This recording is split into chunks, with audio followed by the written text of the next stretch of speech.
एक बार की बात है, शहर के पास एक छोटा सा गांव था।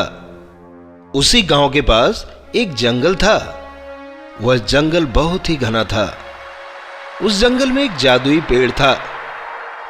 उस जादुई पेड़ में एक परी रहती थी। जब कोई इंसान जंगल में जाता था, वह वहां पर रास्ता भटक जाता था और बाहर निकलने के लिए जादुई पेड़ के परी से मदद मांगता। पर उस जादुई पेड़ की परी में एक खास बात थी। वह इंसानों को जंगल से बाहर निकलने के बदले में उनसे एक पहेली पूछती। अगर कोई इंसान उस पहेली का जवाब सही नहीं देता तो उस जादुई पेड़ की परी उसे मार देती। उस जादुई पेड़ की परी ने बहुत लोगों को मार दिया था, जिसकी वजह से उस जंगल में कोई जाने का नाम नहीं लेता। गांव में मोहन अपने पत्नी रंजू और बेटी रीना के साथ रहता था। मोहन का परिवार बहुत गरीब था। मोहन के पास थोड़ी बहुत जमीन थी, जिस पर वह सब्जियों की खेती करता था। एक बार की बात है, बारिश न होने की वजह से मोहन के सब्जियों के खेत में सूखा पड़ जाता है और सारी सब्जियां नष्ट हो जाती हैं, जिससे मोहन के घर की हालत बिगड़ जाती है। इस बार तो बिल्कुल भी बारिश नहीं हो रही। पता नहीं इस बार घर का खर्चा कैसे चलेगा। अरे खाने तक के लिए पैसे नहीं हैं। क्यों ना मैं सेठ के पास से कुछ पैसे उधार मांग लूं। उधार के पैसों से कुछ महीने तो कट ही जाएंगे। पर सेठ को पैसे वापस कैसे करोगे? अगर वक्त पर पैसे जमा नहीं किए तो सेठ हमारा यह छोटा सा घर भी हमसे छीन लेगा। इस मौसम में तो सब्जियां नहीं होंगी। ठंडक के मौसम में सब्जियों की खेती करनी पड़ेगी, पर तब तक मुझे कोई दूसरा काम ढूंढना पड़ेगा। हाँ, पर इस गर्मी में क्या काम करोगे? क्यों ना मैं जंगल से लकड़ियां काट कर बेच दूं। थोड़े बहुत तो पैसे मिल ही जाएंगे। हाँ, सही कहते हो, पर वह जंगल तो बहुत घना है और मैंने सुना है कि उस जंगल में एक जादुई पेड़ भी है जिसमें परी रहती है। जो लोग रास्ता भटक जाते हैं तो वह परी उस जंगल से बाहर निकालने के लिए पहेली पूछती है और गलत जवाब देने पर उन्हें मार देती है। हाँ, मैंने भी सुना है, पर हमारे पास और कोई रास्ता नहीं है। मैं कल ही सेठ के पास पैसे मांगने जाऊंगा और रास्ते में जंगल से लकड़ियां भी काट लाऊंगा।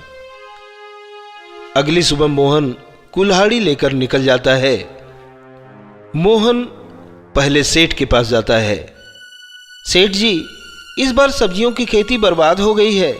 कृपया करके आप मुझे कुछ पैसे उधार दे दीजिए, जिससे मेरे घर का खर्चा चल सके।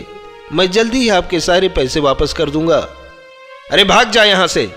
सुबह सुबह मुंह उठाकर चला आया पैसे लेने। सेठ जी को रहम कर दीजिए, मैं आपके पूरे पैसे सूद समेत वापस कर दूंगा।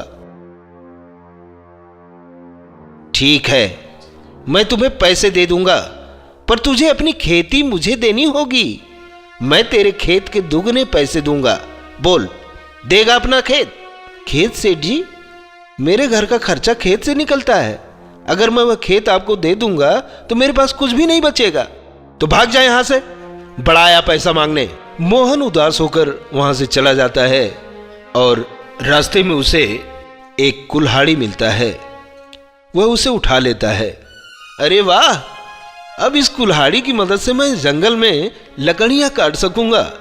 यह बोलकर मोहन जंगल की तरफ जाता है, पर रास्ते में एक बड़ा सा गड्ढा पड़ता है। मोहन इस गड्ढे को नहीं देख पाता और उसमें गिर जाता है और उसे बहुत चोट आती है। मोहन का एक हाथ टूट जाता है। वह जैसे तैसे करके वह कुल्हाड़ी लेकर अपने घर पहुंचता है। अरे रंजू, जल्दी आओ। मोहन की आवाज सुनकर रंजू दौड़ते हुए उसके पास आती है और मोहन की हालत देखकर रोने लगती है। अरे, यह क्या हो गया? इतनी चोट कैसे आई? रंजू जल्दी से मोहन को एक चारपाई पर लेटा देती है। उसके लिए पानी लेकर आती है। ये लो, पानी पियो और बताओ यह सब कैसे हुआ। मोहन सारी बात रंजू को बताता है। हे भगवान, घर में खाने तक को कुछ नहीं है और अब तो मेरा हाथ भी टूट गया है। अब मैं कोई काम भी नहीं कर सकूंगा। रीना अपने माता पिता की सारी बातें सुनती है। पिताजी तो अब कोई काम नहीं कर सकते और माँ पूरा दिन पिताजी के पास रहती है। अब मुझे ही कुछ करना पड़ेगा अपने परिवार के लिए। क्यों ना मैं ही जंगल से लकड़ियाँ काट कर बाजार में बेच दूं, जिससे कुछ पैसे मिल जाएंगे और खाने के लिए कुछ मिल जाएगा। यह सोचकर रीना अपने पिता की कुल्हाड़ी लेकर जंगल की ओर निकल जाती है। जंगल में कुछ दूर चलने पर उसे डर लगने लगता है और वह घबराहट में रास्ता भूल जाती है। कुछ देर बाद रीना जंगल के बहुत अंदर पहुंच जाती है। हे भगवान, मेरी मदद करो, मैं इस जंगल में फंस चुकी हूँ। बाहर निकलने का कोई रास्ता भी नहीं दिखाई दे रहा। कुछ दूर जाने के बाद रीना को एक पेड़ से रोशनी दिखाई देती है। यह वही जादुई पेड़ होता है, पर रीना को उस पेड़ के बारे में कुछ पता नहीं होता। लगता है इस पेड़ के पास से ही बाहर जाने का रास्ता है। रीना उस पेड़ के पास जाती है, तभी वहां एक बुढ़िया आ जाती है। बुढ़िया दादी, मैं इस जंगल में रास्ता भटक गई हूँ। क्या आप मुझे बता सकती हैं कि इस पेड़ के अंदर से मैं इस जंगल से बाहर निकल सकती हूँ? हाँ बिल्कुल, यह एक जादुई पेड़ है। इस पेड़ के अंदर से ही इस जंगल से बाहर जाने का रास्ता है। पर एक बात ध्यान रखना, इस जादुई पेड़ के अंदर एक परी रहती है। वह तुमसे एक पहेली पूछेगी और तुम्हें उसका सही जवाब देना पड़ेगा, नहीं तो वह परी तुम्हें मार देगी। ठीक है बूढ़ी दादी, अगर मैं उस परी के पहेली का सही जवाब दूंगी तो क्या वह मुझे इस जंगल से बाहर निकाल देगी? हाँ बिल्कुल, वह तुम्हें इस जंगल से बाहर निकाल देगी और तुम्हें बुद्धि और धन भी देगी। ठीक है, मैं उस परी के पहेली का सही जवाब दूंगी। हाँ, पर ध्यान से, आज तक कोई भी उस परी के पहेली का सही जवाब नहीं दे पाया है। मैं अपनी पूरी कोशिश करूंगी इस जंगल से बाहर निकल जाऊं। मेरे माता पिता मेरा इंतजार कर रहे होंगे।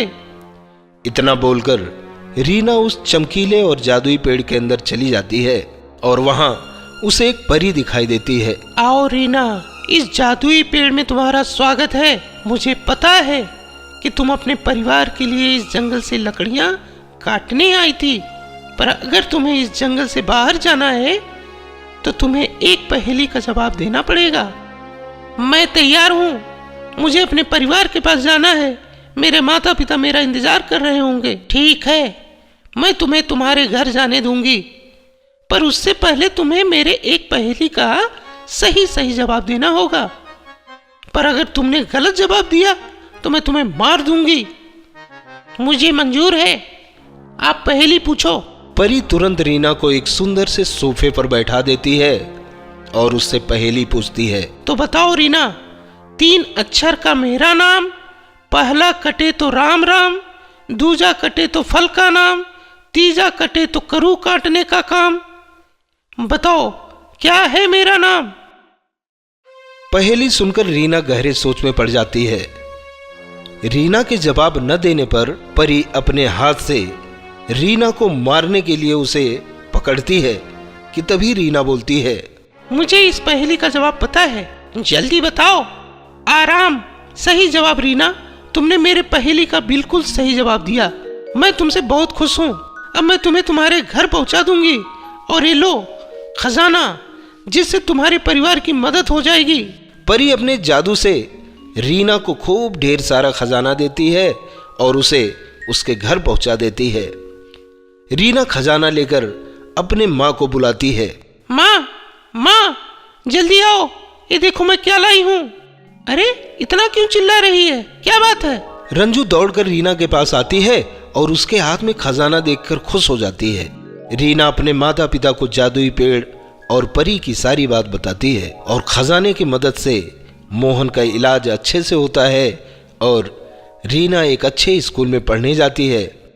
अब मोहन और रंजू एक सब्जी का दुकान भी खोल लेते हैं, जिससे उनके सारे दुख खत्म हो जाते हैं और सब मिलजुल कर शांति से अपना जीवन बिताते हैं।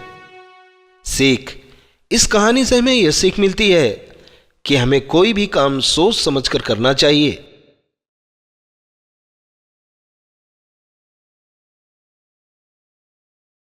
बहुत समय पहले शिवगढ़ नाम का एक गांव हुआ करता था। जहाँ ज्यादातर गांव वाले आपस में मिलजुल कर रहते थे। बधाई हो, तुम्हारी बेटी की शादी हो गई। तुम्हें भी बधाई हो, तुम्हारे बेटे की बिजली विभाग में सरकारी नौकरी लग गई। इस बार हमारे मक्के की खेती बहुत अच्छी हुई है। हमारी गेहूं की खेती से भी हमें बहुत अच्छा मुनाफा हुआ। लेकिन कुछ लोग ऐसे भी थे जो दूसरों की खुशी से ज्यादा उनके दुख में खुश होते थे। सुना है मेरी पड़ोसन का पति उसे तलाक देने की बात कर रहा था। ये तो कुछ भी नहीं, मेरे नए पड़ोसी के घर रात को 3 बजे तक लड़ाई हो रही थी। मुझे तो वो सब सुनने में इतना मजा आ रहा था कि मैं रात को 3 बजे तक जागती रही। इस बार मेरे पड़ोसी की सारी फसल में कीड़े लग गए और मेरे पड़ोसी की फसल तो इतनी खराब क्वालिटी की हुई है कि मुनाफा तो छोड़ो, उसको तो मेहनताना भी पूरा नहीं हो सका। उन बुरे लोगों में से एक ही थी पूनम आंटी और उनकी बेटी पूजा। वो दोनों हमेशा दूसरों को दुख में देखकर बहुत खुश होती थीं। शादी में सब लोग मेरी साड़ी की तारीफ कर रहे थे और तेरी बुआ की साड़ी पर तो किसी ने ध्यान ही नहीं दिया। शादी में दुल्हन ने इतना मेकअप किया हुआ था, फिर भी मैं उससे ज्यादा सुंदर लग रही थी। उन्हीं के गांव में सपना नाम की एक 24 साल की लड़की रहती थी, जिसकी बहुत कोशिशों के बाद भी शादी नहीं हो पा रही थी। पूजा और उसकी माँ पूनम इस बात को लेकर उसका बहुत मजाक उड़ाती थी। दूसरी लड़कियों का तो दूल्हा घोड़े पर बैठकर आता है, लेकिन लगता है इस सपना का दूल्हा कछुए पर बैठकर आएगा और 10-12 साल में तो पहुंच ही जाएगा। सपना इस सब से बहुत दुखी होती थी। ये सब सही कहते हैं, शायद मेरी शादी कभी नहीं होगी। ऐसे ही जब हमेशा की तरह पूजा और उसकी मम्मी ने एक बार फिर सपना का मजाक उड़ाया तो वो रोने लगी।